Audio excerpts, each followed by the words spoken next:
आप जानते हैं इसी महीने होली और रमजान के जुमे की नमाज को लेकर देश के कई हिस्सों में जमकर सियासी बयानबाजी हुई, बवाल हुआ।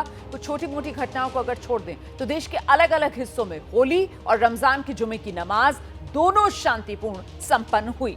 और ये सब उन तमाम सियासी बयानों के बीच जिसके जरिए लोगों की भावनाओं को भड़काने की नेताओं ने जमकर कोशिश की। अब एक बार फिर देश के अलग अलग हिस्सों में ईद की नमाज को लेकर सियासी तनाव फैलाया जा रहा है क्या? ये सवाल बड़ा है, क्योंकि देखिए चैत्र नवरात्रि की शुरुआत होने वाली है और उससे पहले एक पक्ष सड़क पर नमाज के विरोध में है, दूसरा पक्ष इस फैसले पर आपत्ति जता रहा है। संभल में पीस कमेटी की बैठक के बाद फैसला लिया गया, सड़क और छत पर नमाज न पढ़ी जाए।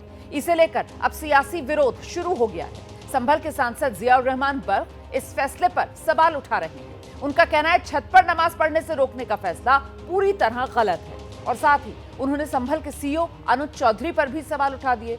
वहीं मेरठ पुलिस ने संवेदनशीलता को देखते हुए सड़क पर नमाज पढ़ने पर रोक लगाई है।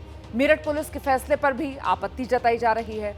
पुलिस का कहना है सड़क पर नमाज अदा करने वालों के खिलाफ मुकदमा दर्ज होगा और साथ ही लाइसेंस और पासपोर्ट भी रद्द किया जा सकता है। अगर बात राजधानी दिल्ली की करें तो यहां भी नमाज को लेकर सियासत शुरू हो गई है।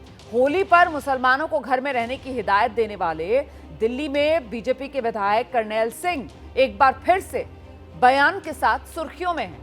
कह रहे हैं सड़क पर नमाज से रोक की मांग प्रशासन से उन्होंने की है, वहीं आम आदमी पार्टी इस पर पलटवार कर रही है। तो संभल में कल ईद को लेकर पीस कमेटी की बैठक हुई और इस दौरान संभल के सीईओ का अनुज चौधरी का एक बयान फिर से विवादों के घेरे में है।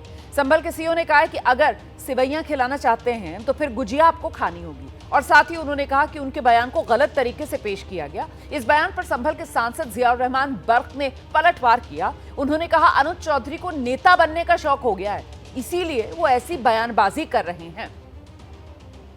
मैंने क्या कहा था, पर किसी भी एक आदमी ने यदि मेरा वक्तव्य इतना गलत था तो वो उसे हाई कोर्ट में, सुप्रीम कोर्ट में क्यों चैलेंज नहीं किया, मुझे सजा करवाते। यदि मेरा वक्तव्य इतना गलत था, हर चीज दोनों धर्म के लिए बराबर बोली, निष्पक्षता से यदि हम काम करते हैं तो उसे उस तरह सजा लिया जा, उसमें कोई राजनीति ना करी जाए, क्योंकि हम राजनीति से बिल्कुल प्रेरित नहीं। को नेता बनने का शौक चल रहा है। मैं इस टाइप के अधिकारी के बारे में ज़्यादा बोलना भी नहीं चाहता, इसलिए इस प्रकार की बातें कर करके अपने आप को हाईलाइट करना चाहते हैं।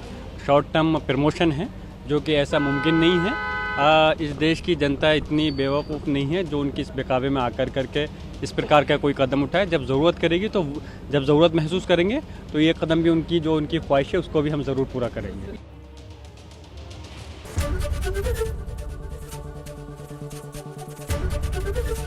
एबीपी गंगा, खबर आपकी, जुबान आपकी।